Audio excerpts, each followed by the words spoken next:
Bonjour à tous, aujourd'hui nous sommes dans une jardinerie vraiment magnifique en Normandie et on va parler un petit peu de plantes qui nous entourent parce qu'aujourd'hui aussi on dit souvent au mois d'avril ne découvre pas d'un fil mais au mois de mai fais ce qu'il te plaît.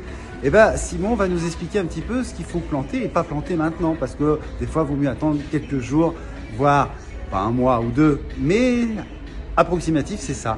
Alors Simon, bonjour. Bonjour. Dites-moi tout un petit peu, qu'est-ce qu'il faut planter et pas planter? Alors c'est sûr, quand on voit les plantes actuellement, ça donne envie de planter, mais malheureusement avec les gelées tardives qu'on a eues, actuellement, là on est en plein dedans. On est en plein dedans. Exactement. Donc, ça a vraiment retardé un peu toutes les floraisons qui sont arrivées, et notamment on voit dans les jardins, les arbustes qui ont pris un coup, les fleurs. Et donc actuellement, niveau fleurs, tout ce qu'on pourrait mettre en floraison annuelle, il faut stopper parce que tout simplement légumes, fleurs annuelles, s'il y a encore du gel, ça ne tiendra pas. D'accord.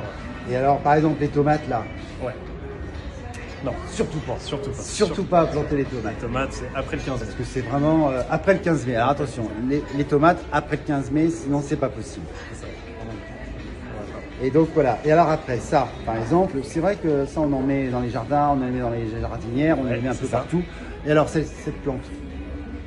Dipladénia. Voilà, le dipladénia. Dipladénia, c'est vraiment pareil, hein, une plante de base qu'on voit beaucoup dans le sud. Malheureusement, des tigelles, ça tient pas. Hein, chez nous, si on veut les garder, c'est soit en véranda, dans une pièce très peu chauffée en hiver, pour les garder et les ressortir après à la saison, lors des étés, dans les jardins, dans les jardinières. Après, on passe à des arômes aromatiques. Voilà, donc les plantes comme le basilic. Ouais, basilic, c'est très bon pour les salades. Ça en fait envie, hein. Ça fait envie. Mais malheureusement, c'est l'un des seuls qui est le plus sensible. Vraiment, après, il y a tout ce qui est romarin, tout ça, on peut, mais celui-ci. C'est-à-dire qu'en fait, le romarin, le thym, c'est peut-être une fois que c'est planté. C'est un peu plus costaud. C'est un peu plus costaud. Déjà, c'est de la vivace, donc ça revient d'une année sur l'autre. Le romarin, c'est un arbuste, donc ça devient un peu plus grand.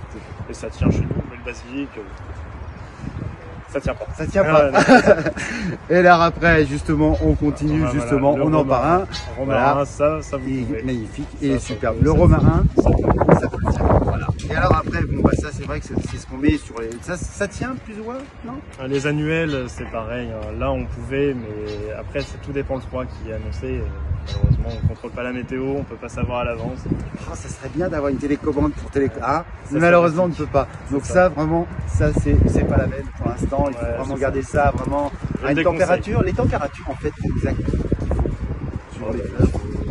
Pour ce genre de fleurs, il ne faut pas forcément que ça gèle. Ça tiendrait, alors le 0, ça peut tenir sans problème. Bon. Et alors, puisqu'on est entouré là dehors, exactement, derrière on a les rosiers. Bon, est-ce qu'on peut planter ça maintenant? Oui, ça là, honnêtement, il n'y a aucun souci. Après, c'est vrai que là, les rosiers, s'il y a un coup de froid, quand on voit qu'ils sont avancés comme ça en feuillage, il n'y a aucun souci. Il n'y a aucun souci, ça va juste prendre un petit coup de gel, mais on le retaille. Mais on le retaille, c'est ça. Comme chaque année, c'est comme les vignes. Ça. Alors par contre, vous allez me montrer quelque chose, les vignes justement, ou par exemple l'arbre kiwi. Le kiwi, ouais, voilà. Là on voit notamment un kiwi qui a été avancé ou qui a été sûrement cultivé dans une région un petit peu moins frileuse. Voilà. Et qui a pris un coup de froid. Ça a séché. C'est ce que voilà. Et c'est ce que nous montrent les vignobles à la date d'aujourd'hui justement.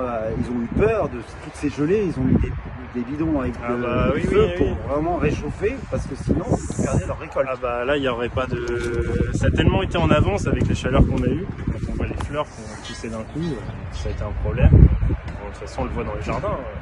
C'est impressionnant. C'est ça. Est-ce qu'il y a pour vous, est-ce qu'il y a un changement climatique énorme Je dirais pas un changement énorme, mais je dirais qu'il y a une évolution d'année en année en tout cas. Une évolution de voilà. Ça fait quand même quelques années maintenant où il y a des gelées de plus en plus tardives et maintenant on voit notamment les abricotiers, en tout cas en Normandie, ça a du mal à tenir. Ça a du mal à tenir. En fait, chaque région a ses petits problèmes. C'est ça. Et aussi ses inconvénients et son bonheur. En tout cas, et on voit aussi même pour les vignes de raisin, c'est pareil, ça a pris un petit coup et tout ça. Mais bon, tout ça, écoutez, les conseils, c'est ça, c'est ne pas planter à tort et à travers. Il faut vraiment respecter la nature et respecter aussi les dictons. Donc, ne vous découvrez pas d'un fil et surtout, prenez soin de vous et je vous dis à très bientôt. Ciao, ciao, ciao.